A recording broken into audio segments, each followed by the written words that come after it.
नमस्कार प्रेक्षकांनो, ठरलं तर मग या मालिकेच्या येणाऱ्या भागामध्ये जबरदस्त असा ट्विस्ट येणार आहे. तर प्रेक्षकांनो, आपण सगळेजण ज्या गोष्टीची आतुरतेने वाट बघत होतो, फायनली ती गोष्ट घडलेली आहे.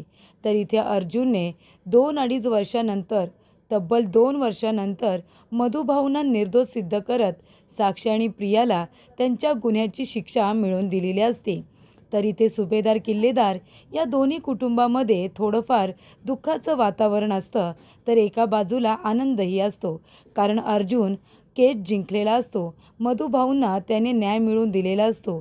पण इथे आता सगळ्यांनाच असं वाटतंय की प्रिया ही त्यांची तन्वी आहे आणि तन्वी ही 7 वर्षांसाठी आता जेलमध्ये गेली. त्यामुळे सुभेदारांना थोडंसं वाईटसुद्धा वाटतंय. पण सुभेदार आणि किल्लेदार दोन्ही कुटुंब फारच तत्त्ववादी असल्यामुळे ज्याने गुन्हा केलाय त्याला शिक्षा तर मिळणारच. आणि इथे प्रियाने तर तब्बल 2 वर्ष, 2-2.5 वर्ष कोर्टाची फसवणूक केली आहे, लोकांची दिशाभूल केली. 2 वर्ष ती सातत्याने कोर्टामध्ये खोटी साक्ष देत होती. ही गोष्ट जेव्हा अर्जुन कोर्टामध्ये सिद्ध करतो आणि ती आपल्या तोंडाने संपूर्ण सत्य सर्वांना सांगते, तेव्हा सगळ्यांच्या पायाखालची जमीनच सरकते. त्यामुळे आत्तापर्यंत जो काही प्रियाने साक्षीसाठी खोटारडेपणा केला होता, ते स्वतः ती तो गुन्हा स्वतःच्या तोंडाने जेव्हा कबूल करते, तेव्हा ती पहिल्यांदा कोर्टामध्ये खरं बोललेली असते. मग आता इतकी वर्ष हे सत्य लपवून ठेवणं हा सुद्धा खूप मोठा गुन्हा आहे आणि एका गुन्हेगाराला पाठीशी घालत तिने एका निर्दोष व्यक्तीला या संपूर्ण प्रकरणामध्ये अडकवलेलं असतं, ज्याची काहीही चुकी नसते. त्यामुळे हा गुन्हासुद्धा इथे खून केलेल्या गुन्ह्यापेक्षा सुद्धा मोठाच आहे आणि त्यामुळे इथे प्रियाला फायनली तिच्या गुन्ह्याची शिक्षा मिळालेली असते. म्हणून सुभेदारांच्या घरामध्ये थोडंसं हे आता दुःखाचं सुद्धा वातावरण असतं.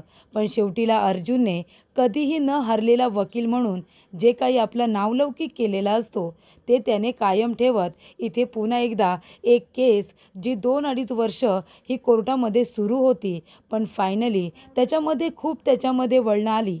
त्या केसेसमध्ये इथे अर्जुनच्या घरावरती, त्याचबरोबर अर्जुनवरती, त्याच्या वडिलांवरती, भावावरती, एक माणसावरती महिपतने संकट आणण्याचं काम केलं होतं. त्यांना उद्ध्वस्त करण्यासाठी तर प्रियाला त्या घरामध्ये अश्विनबरोबर लग्न करूनसुद्धा जावं लागलेलं असतं, फक्त आणि फक्त सुभेदारांना उद्ध्वस्त करण्यासाठी. आणि इथे अर्जुन सायलीकडे जे काही पुरावे असतील साक्षीच्या विरोधामध्ये, ते उद्ध्वस्त करण्यासाठी. तर इथपर्यंत प्लॅनिंग केलं होतं अर्जुनला हरवण्यासाठी.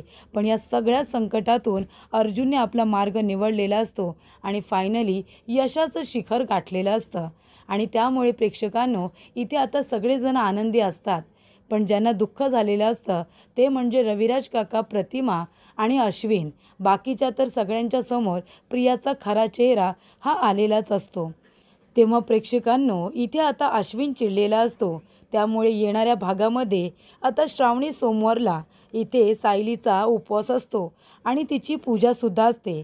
श्रावणी सोमवार असल्यामुळे तिने घरामध्ये पूजा ठेवलेली असते आणि त्या पूजेमध्ये अश्विनने राडा घातलेला असतो.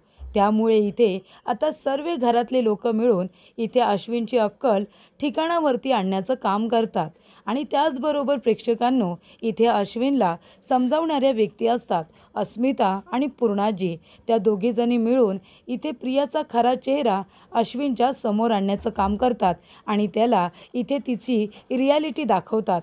त्यामुळे अश्विनला जो काही आता अर्जुन सायलीचा राग आलेला असतो, कुठेतरी तो राग आता बाजूला झालेला असतो आणि इथे अश्विनला प्रियाचा खरा चेहरा दाखवून इथे त्याच्या मनातून जे काही तिच्याबद्दलचं प्रेम असतं आणि घरातल्या लोकांबद्दल जो काही राग भरलेला असतो, ते सुद्धा बाजूला करण्याचं काम इथे अस्मिता, पूर्णाजी आणि कल्पना तिघीजणी मिळून करतात. तर प्रेक्षकांनो, येणाऱ्या भागामध्ये कशा पद्धतीने गोष्टी घडत जाणार आहेत आपण सविस्तरपणे बघूया. प्रेक्षकांनो, आपण बघितलं इथे रविराज काका आणि प्रतिमा या दोघांना आता प्रिया कशीही असली तरीसुद्धा ती आपली मुलगी आहे म्हणून तिच्या कितीही चुका पाठीशी घालण्याचं काम केलं. पण तिने आता जी चूक केली आहे ना, ती अजिबात माफ करण्याच्या लायकीची नाही आहे. तसंच महिपतसुद्धा महिपतने तर आपल्या मुलीला इथे गुंडगिरी करायला शिकवलेली असते, त्यामुळे तिच्याकडून नकळतपणे का होईना पण खून झालेला असतो. मग आता खुनाची शिक्षा तर मिळणारच होती ना, कारण फक्त तिने एका क्रिमिनलचा खून तर केला, विलासचा खून तर केला, पण एका निर्दोष व्यक्तीला इथे फसवण्याचं काम सुरू होतं, जेलमध्ये टाकण्याचं काम सुरू होतं. पण सायलीसारखी मुलगी असताना ती आपल्या मधुभाऊंना जेलमध्ये जाऊच देणार नव्हती. 1 वर्ष निर्दोष असताना देखील मधुभाऊंनी काहीही चूक नसताना, निर्दोष असताना 1 वर्ष शिक्षा भोगली होती. पण शेवटीला इथे अर्जुनने आपल्या जावयाचं कर्तव्य बजावत इथे आता मधुभाऊंना जामिनावरती सोडवलेलं असतं. तर इथे अर्जुनने पुन्हा एकदा सिद्ध केलेलं असतं की त्याला उगाचच इथे कधीही न हारलेला वकील म्हणत नाही, तर तो त्या केससाठी दिवस रात्र एक करतो, मेहनत करतो आणि शेवटीला ती केस स्वतःच्या नावाने वळवतो. तर प्रेक्षकांनो, इथे आता अर्जुनने तेच केलेलं असतं. मधुभाऊंना निर्दोष सिद्ध करत साक्षी आणि प्रियाला त्यांच्या गुन्ह्याची शिक्षा ही मिळवून दिलेली असते. पण इथे महिपत चिडलेला असतो, कारण त्याच्या पोरीला जन्मठेप झालेली असते. आणि त्याचबरोबर इथे आता रविराज काकांना सगळ्यात जास्त वाईट वाटलेलं असतं, कारण रविराज किल्लेदार हे नाव खूपच जास्त मोठं आहे. म्हणजे इथे वकिली क्षेत्रातील ॲडव्होकेट रविराज किल्लेदार म्हणजे खूपच चांगलं व्यक्तिमत्व, इथे धडाडीचे वकील आहेत असं सर्वजण म्हणत असतात. पण त्यांची मुलगी ही आता तन्वी किल्लेदार, आणि हिने कोर्टामध्ये खोटी साक्ष दिली. कशासाठी? तर पैशांसाठी. हे सगळं तिने पैशांसाठी केलं. ह्या जेव्हा गोष्टी आता समोर यायला लागल्या, तेव्हा रविराज काकांची खूपच जास्त नाचक्की झाली प्रेक्षकांनो, आणि त्यामुळे त्यांना तोंड दाखवायला सुद्धा जागा उरली नाही. म्हणजे एका पॉईंटला त्यांना तर असंच वाटलं असेल की आत्तापर्यंत 20 वर्ष माझी मुलगी नव्हती तेच बरं होतं, कारण जेव्हापासून माझी मुलगी मला सापडले तेव्हापासून ती फक्त आणि फक्त खोटं बोलते, आणि त्याचबरोबर मी जे काही नाव कमावले ते नावसुद्धा ती धुळीला मिळवायला निघाले, असंच रविराज काकांना वाटतं. कारण ते म्हणजे तत्वनिष्ठ व्यक्तिमत्व, आणि त्यांची मुलगी ही खोटं बोलणारी, त्यामुळे त्यांना ते पचनी पडत नसतं. शेवटीला सत्य काय आहे हे त्यांनासुद्धा जाणून घेण्याची उत्सुकता असतेच, आणि शेवटीला अर्जुन जे म्हणालेला असतो ते त्याने करून दाखवलेलं असतं. तो म्हणालेला असतो की मी काहीही बोलून दाखवणार नाही आहे, तर मी करून दाखवणार आहे. मला माहिती आहे तन्वी खोटं बोलते, आणि हे लवकरच मी कोर्टामध्ये सिद्ध करेन, असं सुद्धा अर्जुन म्हणालेला असतो. आणि प्रेक्षकांनो, त्याच पद्धतीने तो वाटचाल करत ही केस आपल्या नावावरती करतो, आणि तो कुणावरतीही इथे बिनबुडाचे आरोप करत नाही. तो असा वकील आहे की पुराव्यांशिवाय तो काही बोलतच नाही, आणि त्यामुळे असे काही पुरावे सादर केलेले असतात ज्यामुळे इथे आता प्रियाने आणि साक्षीने स्वतः तो गुन्हा कबूल केलेलाच असतो. तर प्रेक्षकांनो, घरी आल्यानंतर सगळेजण शांत शांत असतात. त्यानंतर इथे अश्विनला कळतं की प्रियाला 7 वर्षाची शिक्षा झालेली आहे. तेव्हा अश्विनला राग येतो, कारण सगळेजण म्हणत असतात की ती खोटं बोलली, तिने खोटी साक्ष दिली. पण इथे आता अश्विन प्रियाच्या प्रेमामध्ये असा काही वेडा असतो की तिच्यावरती अविश्वास दाखवायला तो तयारच नसतो. तो म्हणतो नाही नाही, हे सगळं खोटं आहे. जरी पण तिने खोटी साक्ष दिली असेल ना, त्याच्यामागे नक्कीच काहीतरी कारण असेल. मी आत्ताच्या आत्ता जातो आणि मी तन्वीजवळ बोलतो. तेव्हा अर्जुन म्हणत असतो की शांत हो अश्विन, हे बघ तू आत्ताच तिला भेटायला जाऊ शकत नाही. तुला इथे कोर्टाची परमिशन घ्यावी लागेल, तुला वकील करावं लागेल, त्याशिवाय तुला कुणीही भेटू देणार नाही. कारण तिचा गुन्हा काही साधासुद्धा गुन्हा नाही आहे. त्याच्यामुळे तू आता तिला भेटायला गेलास तरीसुद्धा तुला कुणीही तिला भेटू देणार नाही आहे.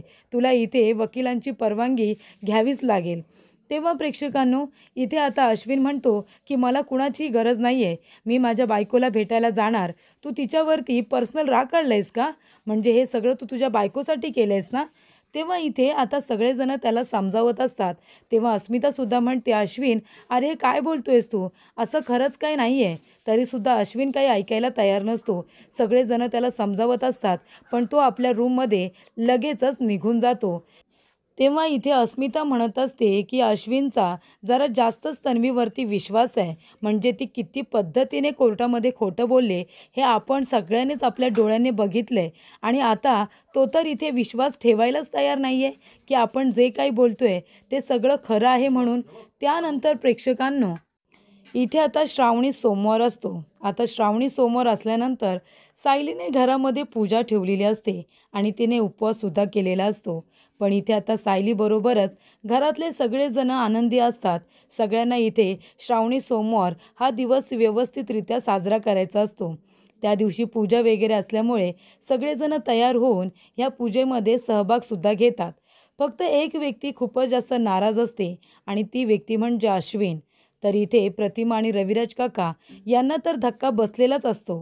पण प्रतिमा इथे पुन्हा म्हणते की तन्वी खूपच जास्त खोटं बोलत होती. मी तिला सांगितलं होतं की इतकंही खोटं बोलू नकोस, की तुझ्या या खोटं बोलण्याची तुला खूप मोठी किंमत चुकती करावी लागेल. आणि शेवटीला तेच झालं. इथे आता जज साहेबांनी तिला तिच्या गुन्ह्याची शिक्षा दिली. या सगळ्यामध्ये अर्जुन सायलीची काही चूक नाही आहे, कारण ते दोघेजण नेहमीच सत्याच्या बाजूने लढत होते आणि त्यामुळे यश तर त्यांचं होणारच होतं. त्यामुळे प्रेक्षकांनो, इथे जज साहेबांनी दिलेला निकाल हा रविराज काका आणि प्रतिमाला पटलेलाच असतो. पण एका गोष्टीचं दुःख असतं की आपल्या मुलीने असं काही करावं अशी त्यांची अजिबात इच्छा नसते. सायलीसारखी मुलगी आपल्याला असावी अशी रविराज काकांची आणि प्रतिमाची इच्छा असते. पण इथे आता प्रियासारखी मुलगी त्यांची असल्यामुळे तिच्याकडून दुसरी अपेक्षा तरी काय ठेवणार असं त्यांना वाटत असतं. आणि सत्य परिस्थिती त्या दोघांनी स्वीकारलेली असते. जिथे गुन्हा केला जातो तिथे गुन्ह्याची शिक्षा मिळणारच या तत्वाचे रविराज किल्लेदार असल्यामुळे त्यांनी हे सत्य स्वीकारलेलं असतं. मात्र अश्विन काही स्वीकारायला तयार नसतो. अश्विन इथे आता पूजेमध्ये येतो आणि सगळ्यांना इथे पूजेला बसलेलं बघून तो म्हणतो की हे सगळी नाटकं चालली आहेत या सायली वहिनीची. माझ्या बायकोला जेलमध्ये पाठवून इथे आता सगळ्यांची मनं जिंकण्याचा प्रयत्न करतेस. तुला तर ती घरामध्ये नकोशीच झाली होती ना. तुला असं वाटत होतं की ती कधी इथून निघून जाते. आणि मला माहिती आहे ना, तुमच्या दोघांचा तिच्यावरती खूपच जास्त पर्सनल राग होता. म्हणून तर त्या साक्षीबरोबर तिलासुद्धा तुम्ही जेलमध्ये पाठवलंत. तिलासुद्धा या प्रकरणामध्ये अडकवलंत. मला सगळं काही माहिती आहे. हे तुम्ही जाणून बुजून केले. तेव्हा अर्जुन म्हणतो की अर्जुन सुभेदार, ह्याच्या वकिलीवरती संशय घेऊ नकोस. मी कुठल्याच निर्दोष व्यक्तीला आत्तापर्यंत शिक्षा होऊ दिलेली नाही आहे. म्हणजे इथे नियमच आहे, कायद्याचा नियमच आहे. 100 गुन्हेगार सुटले तरी चालतील, पण एका निरपराधी व्यक्तीला शिक्षा होता कामा नये. आणि हे मलासुद्धा माहिती आहे. मी कधीच एका निर्दोष व्यक्तीला शिक्षा होऊ देणार नाही. जसं मी मधुभावना सोडवलं, पण ती तन्वी गुन्हेगार होती म्हणून तिला तिच्या गुन्ह्याची शिक्षा मिळाली. तेव्हा प्रेक्षकांनो, अश्विन म्हणत असतो, गप्प बसा, ही नाटके बंद करा. म्हणजे माझी बायको जेलमध्ये गेली, तुमचं आपलं सगळ्यांचं सगळं चांगलं चालू आहे, हो की नाही? कुणालाही वाईट वाटत नाही आहे. तेव्हा इथे अस्मिता म्हणते, अश्विन शांत हो. आम्हाला का वाईट वाटेल? अरे तन्वी खोटं बोलली होती. तिने कोर्टामध्ये खोटी साक्ष दिली होती. उलट तिने खोटी साक्ष दिली म्हणून एका निर्दोष व्यक्तीने 1 वर्ष जेलची शिक्षा भोगली ना. मधुभाऊंची काय चुकी होती? पण तरीसुद्धा ह्या वयेत ते 1 वर्ष जेलमध्ये राहिले. फक्त तन्वीने खोटी साक्ष दिली म्हणून. या सायलीची काय चुकी होती? ती आपल्या वडिलांसाठी लढत होती. हे तुला कळत नाही का रे? मधुभाऊंनी आतापर्यंत प्रामाणिकपणे आपलं काम केलं, पण इथे तन्वीने त्यांच्या प्रामाणिकपणाला गाळबोट लावलं. विनाकारण त्यांच्यावरती खुनाचा आरोप करून त्यांना जेलमध्ये पाठवलं. आणि ती साक्षी आणि तो महिपत त्यांनी आपल्या वडिलांनासुद्धा जेलमध्ये पाठवलं होतं, कोर्टामध्ये पाठवलं होतं. हे तू विसरलास का? तशा क्रिमिनल लोकांची इथे प्रियाने साथ दिली होती. त्या साक्षीला वाचवण्यासाठी मधुभावना अडकवत होती. या गोष्टी तुला दिसत नाही? जर तुझा विश्वास बसत नसेल ना, तर जेव्हा इथे आता कोर्टामध्ये केस सुरू होती तेव्हा कितीतरी मीडियावाले तिथे उपस्थित होते. तेव्हा एखाद्याच्या चॅनलला जा आणि पूर्ण कोर्ट सीन ऐक. कशा पद्धतीने साक्षी आणि प्रिया या दोघीजणी खोटं बोलत होत्या ना, या सगळ्या गोष्टी तुझ्या लक्षात येतील. आम्हाला विचारू नकोस आणि विनाकारण सायली आणि अर्जुनवरती आणि मधुभाऊंवरती खोटे आरोप करू नकोस. जर ते खोटे असते तर 2-2.5 वर्ष ही केस चालू राहिली नसती. पण इथे प्रिया आणि साक्षीच्या खोटं बोलण्यामुळे कोर्टाचा वेळ तर वाया गेलाच, पण विनाकारण सगळ्यांनाच मनस्ताप सहन करावा लागला. जर तुझी बायको तन्वी इतकीच चांगली होती ना, तर ज्या वडिलांनी तिला लहानाचं मोठं केलं त्या वडिलांच्या विरोधामध्ये खोटी साक्ष दिली नसती पैशांसाठी. कळतंय का तुला? तेव्हा इथे आता अस्मिताने चांगलीच कान उघडणी केलेली असते अश्विनची आणि पूर्णाजीने सुद्धा त्याला समजावलेलं असतं. कल्पनासुद्धा सांगते की तन्वी जशी दिसते तशी नव्हती. पैशांसाठी ती वाटेल ते करत होती आणि तेच करत होती जे तिच्या मनाला पटत होतं. तिला त्यापुढे कोणी दिसत नव्हतं. ना तिचे आई-वडील ना तिचं कुटुंब. ती आपला काय विचार करणार रे? ती तुझा काय विचार करणार? तुझ्याजवळ तरी कमी खोटं बोलली आहे का ती? असं म्हणाल्यानंतर इथे आता अश्विन आता गप्प बसतो. तरी ते सगळ्यांनी आता सायली आणि अर्जुनचीच बाजू घेतलेली असते आणि त्यामुळे इथे अश्विनची कान उघडणी करत त्याचं तोंडसुद्धा बंद केलेलं असतं.